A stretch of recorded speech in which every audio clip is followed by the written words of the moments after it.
Very good morning all of you. आज हम BA first year library science के तहत संयुक्त राज्य अमेरिका का राष्ट्रीय पुस्तकालय और यूनाइटेड किंगडम यानी ब्रिटेन के राष्ट्रीय पुस्तकालय के ऊपर चर्चा करेंगे।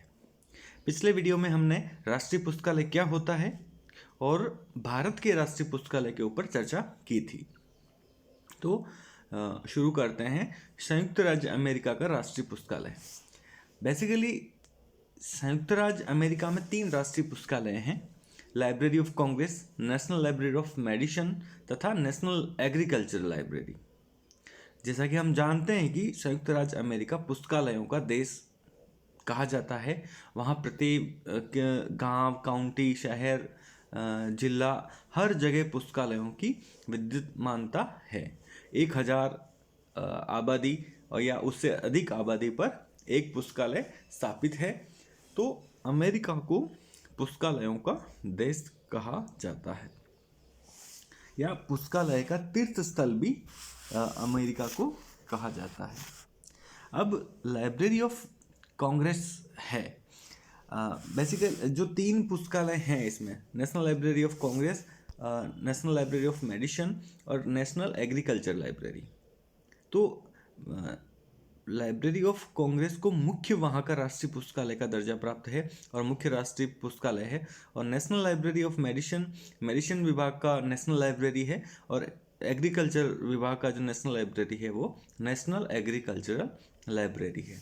अब लाइब्रेरी ऑफ कांग्रेस की बात करें तो लाइब्रेरी ऑफ कांग्रेस अमेरिका का ही एक विशाल पुस्तकालय न होकर पूरे विश्व का, पूरे संसार का सबसे विशालतम पुस्तकालय है। ये सब इस प्रथम स्थान प्राप्त है। इसकी स्थापना 24 अप्रैल 1800 में हुई थी। 1870 में इसको पुस्तक आवर्ती अधिकार प्राप्त हुआ था, यानी डिलीवरी ऑफ बुक। यानी संयुक्त राज्य अमेरिका में जितने भी प्रकाशक, पब्लिशर्स होते हैं, वह अपनी पुस्तक की 2 प्रतियां निःशुल्क रूप से लाइब्रेरी ऑफ कांग्रेस को जमा करवाते हैं। और इसके अलावा विभिन्न जो मुद्रित सामग्री, नक्शे, चार्ट्स, संगीत, नाटक, चित्रकला तथा फोटो आदि की 2 प्रतियां भी पुस्तकालय को भेजी जाती हैं। वर्तमान में लाइब्रेरी ऑफ कांग्रेस में 17 करोड़ से भी ज़्यादा डॉक्यूमेंट्स हैं, जिनमें पुस्तकें, मैन्युस्क्रिप्ट्स, नक्शे, चार्ट, संगीत, चित्रकला, फोटोज और विभिन्न जो मुद्रित और अमुद्रित सामग्रियां विद्यमान है। अगर हम इसके विभाग की बात करें तो इसमें मुख्य रूप से इसको 9 विभागों में बांटा गया है, जो अपने अपने काम को देखते हैं। जैसे पुस्तकालय अध्यक्ष का कार्यालय।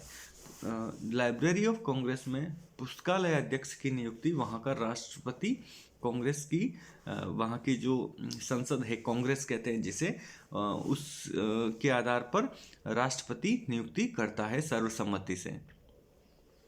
तो पुस्तकालय अध्यक्ष का कार्यालय होता है जो कि प्रशासन के संबंधित काम देखता है। राष्ट्रीय कार्यक्रम, नेशनल प्रोग्राम्स, विभिन्न जो राष्ट्रीय स्तर के जो सरकार के कार्यक्रम है शिक्षा के क्षेत्र में, अध्ययन के क्षेत्र में, तो उनके चलाने के लिए या लाइब्रेरी के द्वारा जो राष्ट्रीय कार्यक्रम चला रहे हैं तो उसका प्रबंधन राष्ट्रीय कार्यक्रम देखता है। इसके अलावा प्रबंधन अनुभाग होता है जो पूरे पुस्तकालय का प्रबंधन करता है। कांग्रेस को अनुसंधान सेवा में, तो वहाँ पर एक अनुसंधान केंद्र होता है लाइब्रेरी ऑफ कांग्रेस में, जो कि अनुसंधान के संबंधित जो भी कार्यक्रम होते हैं वह देखता है। प्रतिलिपि अधिकार कार्यालय, जो कॉपीराइट के जो काम है वो प्रतिलिपि अधिकार कार्यालय लाइब्रेरी ऑफ कांग्रेस का एक जो अनुभाग है वह देखता है। जो कॉपीराइट के संबंधित जो भी बातें होती है या उस, क्योंकि पुस्तकालय में जो प्रलेख आते हैं वो सब कॉपीराइट आधारित ही आते हैं, तो ऐसे पुस्तकों के ऊपर जो काम होते हैं उनके संबंधित जो भी कार्य होते हैं, प्रशासन होता है, वो प्रतिलिपि अधिकार कार्यालय देखता है। विधि पुस्तकालय, लीगल जो भी डॉक्यूमेंट्स हैं वहाँ के गवर्नमेंट के, वो सभी उनका सबका जो संरक्षण इस विधि पुस्तकालय के द्वारा किया जाता है। इसके अलावा प्रस्तुतिकरण सेवाएं, जो पुस्तकें वगैरह हैं उनको डिस्प्ले करना, लोगों तक पहुंचाने के लिए, और पाठकों तक पुस्तकें पहुँचे, उन सभी के लिए जो कार्यक्रम किए जाते हैं वह प्रस्तुतिकरण सेवाओं के अंतर्गत किए जाते हैं। और पुस्तकालय के संबंधित अनुसंधान सेवाएं जो भी होती हैं वह अनुसंधान सेवाओं के संबंध में अनुसंधान जो सर्विस का एक अनुभाग होता है वह इसको देखता है। और जो संग्रह, जो कलेक्शन अनुभाग होता है, संग्रह अनुभाग, वह पूरे इस लाइब्रेरी ऑफ कांग्रेस के जो डॉक्यूमेंट्स हैं उनके संबंधित जो भी काम होते हैं उनका जो मैनेजमेंट वह संग्रह अनुभाग देखता है, कलेक्शन अनुभाग देखता है। तो ये सभी अनुभाग मिलकर लाइब्रेरी ऑफ कांग्रेस को चलाते हैं, जो कि विश्व का सबसे विशालतम पुस्तकालय है। अब जो नेशनल लाइब्रेरी ऑफ मेडिसिन है, नेशनल लाइब्रेरी ऑफ मेडिसिन हमारे वैसे कोर्स में नहीं है, लेकिन इसकी सामान्य बात करें तो इसकी स्थापना 1950 में हुई थी। यह एक पूर्व में आर्मी मेडिकल लाइब्रेरी के रूप में सेवारत था। फिर आयुर्विज्ञान की सूचना सेवा के क्षेत्र में विश्व का एक अद्वितीय पुस्तकालय है, जो कि बाद में नेशनल लाइब्रेरी ऑफ मेडिसिन बना दिया गया वहाँ की सरकार के द्वारा, जो कि पहले आर्मी मेडिकल लाइब्रेरी के रूप में था। जो नेशनल एग्रीकल्चर लाइब्रेरी है वो वहाँ की एग्रीकल्चर काउंसिल के अंतर्गत पहले काम करता था, फिर उसको भी नेशनल लाइब्रेरी का दर्जा दे दिया गया था। अब हम बात करते हैं यूके के राष्ट्रीय पुस्तकालय का, यूनाइटेड किंगडम का राष्ट्रीय पुस्तकालय। यूके का जो राष्ट्रीय पुस्तकालय है, जिसे हम ब्रिटिश म्यूजियम पुस्तकालय कहते हैं, जो कि पहले 16वीं शताब्दी में ब्रिटिश म्यूजियम लाइब्रेरी के रूप में स्थापित हुआ था, जिसे अब ब्रिटिश लाइब्रेरी के नाम से जाना जाता है। यह ब्रिटेन का राष्ट्रीय पुस्तकालय है।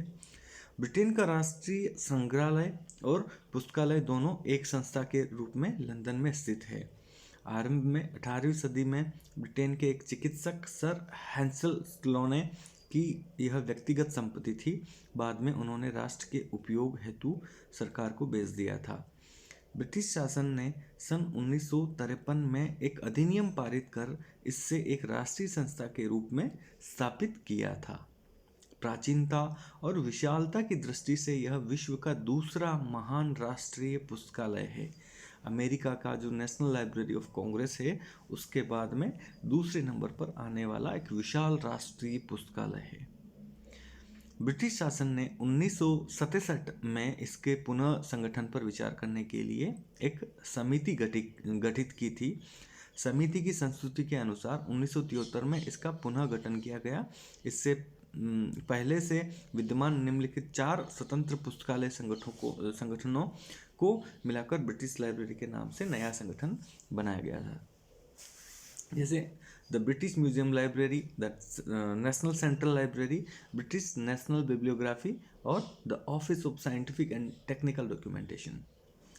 जो 16वीं शताब्दी में जो ब्रिटिश म्यूजियम लाइब्रेरी थी वो नेशनल सेंट्रल लाइब्रेरी, राष्ट्रीय केंद्रीय पुस्तकालय, वो British National bibliography BNB, British राष्ट्रीय ग्रंथ सूची और office of Scientific and technical information, वैज्ञानिक और जो तकनीकी सूचना का जो ऑफिस था, ये चारों को मिलाकर द ब्रिटिश लाइब्रेरी बनाई गई थी। 1973 में इसका पुनः गठन करके द ब्रिटिश लाइब्रेरी नाम से बनाया गया था। सन 1982 में इंडिया ऑफिस लाइब्रेरी तथा 1963 में नेशनल साउंड आर्काइव्स को भी इसमें शामिल कर लिया गया। इंडिया ऑफिस लाइब्रेरी वह थी जो अंग्रेजों ने भारत में शासन किया था, तो उस दरमियान जो भारत के जो भी डॉक्यूमेंट, पांडुलिपियाँ थी, उनको वहाँ ब्रिटेन में ले जाकर उनको एक इंडिया ऑफिस लाइब्रेरी के नाम से स्थापित किया और वो डॉक्यूमेंट वहाँ पर रखे जाते थे। साथ ही साथ भारत में किस प्रकार उन्होंने शासन किया, यहाँ के जितने भी डॉक्यूमेंट थे उनके शासन के संबंधित, उन सभी डॉक्यूमेंट को इंडिया ऑफिस लाइब्रेरी के अंतर्गत वहाँ रखा जाता था। तो 1982 में इंडिया ऑफिस लाइब्रेरी को भी नेशनल जो ब्रिटिश लाइब्रेरी है, द ब्रिटिश लाइब्रेरी, उसमें शामिल कर लिया गया।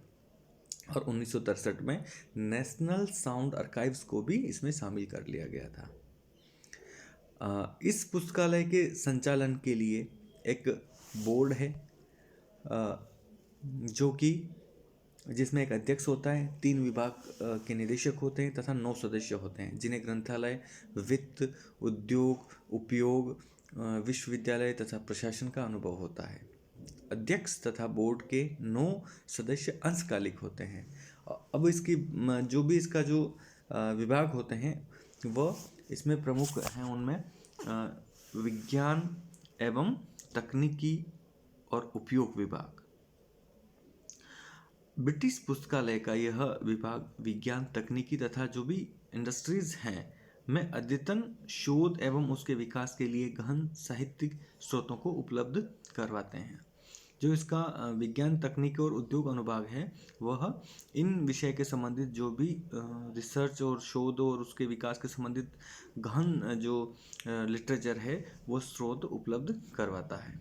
दूसरा है मानविकी तथा सामाजिक विज्ञान विभाग। ब्रिटिश पुस्तकालय के इस विभाग में कुछ पुस्तकें संदर्भ के लिए तथा कुछ विशेष लोन के लिए होती हैं।